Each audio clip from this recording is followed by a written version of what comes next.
have some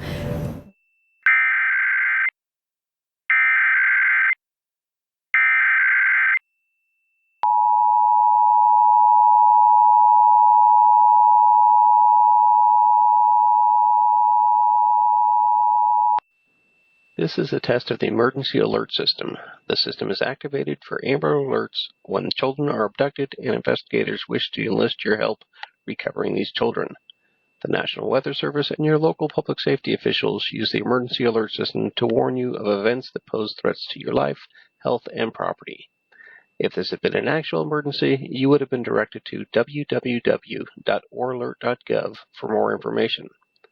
Your local broadcasters volunteer their airtime to bring you these messages.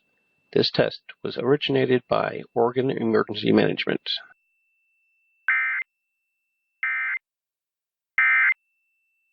He went out to the reactor and